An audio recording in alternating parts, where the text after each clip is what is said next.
നമസ്കാരം, മഹാത്മാ ന്യൂസിലേക്ക് സ്വാഗതം. ഒമാനിലേക്ക് ആരും വിമാനം കയറണ്ട, പ്രവാസികൾക്ക് വിസ നിഷേധിച്ച ഭരണകൂടം. മലയാളികളായ ആയിരക്കണക്കിന് ആൾക്കാർ തൊഴിൽ അന്വേഷിച്ചെത്തുന്ന സ്ഥലമാണ് ഗൾഫ് നാടുകളിൽപ്പെടുന്ന ഒമാൻ. ഒമാൻ ഭരണകൂടത്തിന്റെ പുതിയ തൊഴിൽ നിഷേധ നിയന്ത്രണ നിയമങ്ങൾ ഏറ്റവും കൂടുതൽ വിഷമത്തിൽ ആക്കിയിരിക്കുന്നത് മലയാളികളെയാണ്.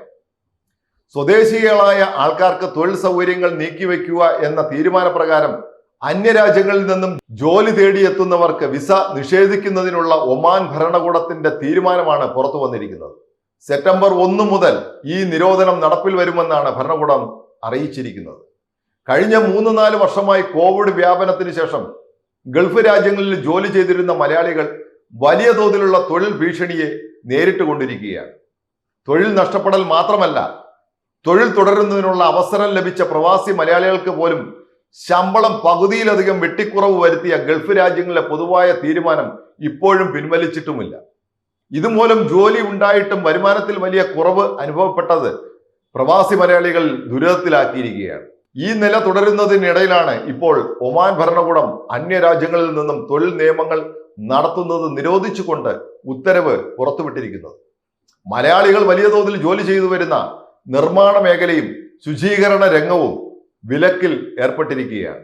ഇതുകൂടാതെ ചുമട്ടുതൊഴിലാളികൾ, തയ്യൽ തൊഴിലാളികൾ, ബാർബർമാർ, ഇലക്ട്രീഷ്യന്മാർ, പ്ലംബർമാർ, പെയിന്റർമാർ, പാചക തൊഴിലാളികൾ തുടങ്ങിയവർ ഉൾപ്പെടുന്ന 13 തൊഴിൽ മേഖലകളിൽ അന്യരാജ്യങ്ങളിലെ തൊഴിലാളികൾക്ക് വിസ നൽകുന്നത് വിലക്കിക്കൊണ്ടാണ് ഇപ്പോൾ ഉത്തരവ് പുറത്തു വന്നിരിക്കുന്നത്. മലയാളികളായ ആയിരക്കണക്കിന് ആൾക്കാർ ഈ രംഗത്ത് ജോലി തേടി എത്തുന്നത് പതിവാണ്. ഒമാൻ ഭരണകൂടം ഓരോ 6 മാസത്തിനിടയിലും രാജ്യത്തെ തൊഴിൽ നിയമങ്ങൾ പരിശോധന നടത്തി ഭേദഗതികൾ നടപ്പിൽ വരുത്തുന്ന പതിവുണ്ട്. എന്നാൽ ഇത്തരത്തിൽ അന്യദേശ തൊഴിലാളികൾക്ക് പൂർണ്ണമായും വിസ ഒഴിവാക്കുന്ന തീരുമാനം ഇപ്പോൾ ആദ്യമായിട്ടാണ് പുറത്തു വന്നിരിക്കുന്നത്. ഒമാൻ സ്വദേശികളായ ആൾക്കാർക്ക് രാജ്യത്ത് തന്നെ പരമാവധി തൊഴിലവസരങ്ങൾ സൃഷ്ടിക്കുക എന്ന ലക്ഷ്യത്തോടു കൂടിയാണ് ഈ തീരുമാനം നടപ്പിൽ വരുത്തുന്നത് എന്നാണ് ഒമാൻ ഭരണകൂടത്തിന്റെ വിശദീകരണം. ഇപ്പോൾ തന്നെ ഏതാണ്ട് 100-ലധികം തൊഴിൽ മേഖലകളിൽ വിദേശ തൊഴിലാളികൾക്ക് ഒമാൻ ഭരണകൂടം വിലക്കും നിയന്ത്രണവും നടപ്പിൽ വരുത്തിയിട്ടുണ്ട്. പതിറ്റാണ്ടുകളായി ഒമാനിൽ സ്വകാര്യ സ്ഥാപനങ്ങളിലും സർക്കാർ സ്ഥാപനങ്ങളിലും ജോലി ചെയ്തു വരുന്ന ആയിരക്കണക്കിന് മലയാളികളെ സംബന്ധിച്ചിടത്തോളം ഭരണകൂടത്തിന്റെ നീക്കങ്ങൾ വലിയ ആശങ്ക ഉണ്ടാക്കുകയാണ്. ഇപ്പോഴത്തെ ഭരണകൂടത്തിന്റെ നയങ്ങളും തീരുമാനങ്ങളും തുടർന്നു പോവുകയാണെങ്കിൽ 10 വർഷത്തിനിടയിൽ ഒമാൻ എന്ന രാജ്യത്ത് അന്യരാജ്യ തൊഴിലാളികൾ ആരും ഉണ്ടാകില്ല എന്ന സ്ഥിതിയിലേക്ക് എത്തുക തന്നെ ചെയ്യും.